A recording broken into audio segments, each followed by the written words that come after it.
Medinine homeopathy and Ayurveda అభిమానించే ప్రేక్షకులకు నా నమస్కారాలు. I'm senior consultant homoeopathic physician. మనం ఈరోజు సీజనల్ వైరల్ ఫీవర్స్ గురించి తెలుసుకుందాం. మెయిన్గా మనం ఫీవర్ అని ఎప్పుడు అంటామో, మనం యొక్క నార్మల్ టెంపరేచర్ నుండి ఇంక్రీజ్ అయితే మనకు దాన్ని ఫీవర్ అని అంటాం. యాక్చువల్గా నార్మల్ టెంపరేచర్ వచ్చేసి 98.6 degrees Fahrenheit ఉంటుంది. ఇది ఈ టెంపరేచర్ను మెయింటైన్ చేసేది మనకు ఒక small structure in the brain ఉంటుంది, హైపోథాలమస్ అంటారు. అది బ్రెయిన్లో ఉంటుంది. అది ఎప్పుడు మనకు ఇట్లా ఫీవర్ ఇంక్రీజ్ అవుతుందంటే ఏదైనా ఇన్ఫెక్షన్స్ రావడం వల్ల, ఇన్ఫ్లమేషన్, వాపు, బాడీలో స్వెల్లింగ్ రావడం వల్ల మనకు ఈ యొక్క ఫీవర్ అనేది వస్తూ ఉంటుంది. ఏంటంటే ఈ వైరల్ ఫీవర్స్ అని మనం ఎప్పుడు అంటామంటే, మన బాడీ టెంపరేచర్ ఎప్పుడైతే ఇంక్రీజ్ అవుతుందో due to the infection caused by the virus, వాటిని మనం వైరల్ ఫీవర్స్ అంటాం. ఈ వైరల్ ఫీవర్స్ చాలా టైప్స్ ఉన్నాయి. మెయిన్గా అడినోవైరస్ అంటే మనకు మెయిన్గా బ్రాంకైటిస్లో, న్యూమోనియాలో ఉంటుంది. హెర్పిస్ వైరసెస్, ఈ హెర్పిస్ వాటిలో ఉంటుంది. అట్లాగే చికెన్ పాక్స్లో కూడా ఉంటుంది. పార్వో వైరస్, ఈ పార్వో వైరసెస్ వచ్చేసి మెయిన్గా ఆర్థరైటిస్ అంటే మనకు కీళ్ళవాతం ఉన్న వాళ్ళల్లో ఉంటుంది. రియో వైరసెస్, ఇది మనకు జీఈ కేసులు, గ్యాస్ట్రోఎంటరైటిస్ కేసులలో వస్తుంటుంది. కరోనా వైరసెస్, ఇవి మెయిన్గా COVID-19, అట్లే సార్స్ అండ్ మెర్స్ వాటిల్లో ఉంటుంది.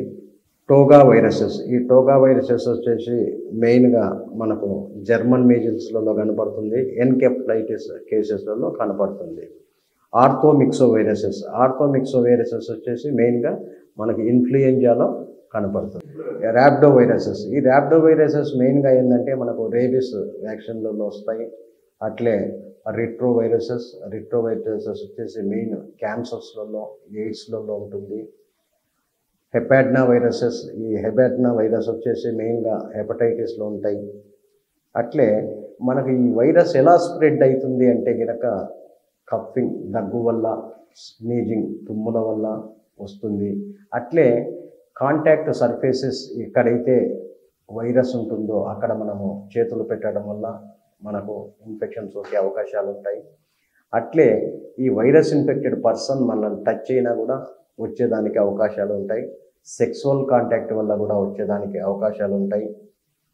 అట్లే ఇన్ఫెక్టెడ్ మస్కిటో బైట్స్, ఈ ఇన్ఫెక్టెడ్ మస్కిటో దోమలు ఏవైతే ఉంటాయో అవి వాటి వల్ల కూడా వస్తుంది. కంటామినేటెడ్ ఫుడ్ అండ్ వాటర్ వల్ల కూడా వస్తుంది. మెయిన్గా సిమ్టమ్స్ ఎలా ఉంటాయి అంటే కనుక మనకు హై టెంపరేచర్ ఉంటుంది బాడీలో, plus frequent chills with sweating, shivering ఉంటుంది, చలి వణకడం ఉంటుంది. అట్లాగే మెయిన్ షేకింగ్ కూడా ఉంటుంది. వీక్నెస్ అంటే నిస్సత్తువ, అట్లే టైడ్నెస్, అలసట ఉంటుంది మనకు. అలాగే రన్నీ నోస్, కొద్ది మందిలో ముక్కు నుంచి నీరు కారడం, హెడేక్, మజిల్ పెయిన్స్ ఉంటాయి, స్వెట్టింగ్ ఉంటుంది, ఆకలి ఉండదు, loss of appetite, dehydration, motions, ఇట్లా ఈ విధంగా ఉంటాయి. మెయిన్గా ఈ వైటల్ సైన్స్ ఏదైతే ఉంటాయో అవి మెయిన్గా కొద్దిగా ఈ వైరల్ ఇన్ఫెక్షన్స్ ఉన్నప్పుడు ఇంక్రీజ్ అవుతాయి. మెయిన్గా ఇవి ఎక్కడ ప్రభావితం చూపుతాయి అంటే రెస్పిరేటరీ రేట్ మీద, టెంపరేచరు, పల్సు, బ్లడ్ ప్రెషర్ మీద చూపుతాయి.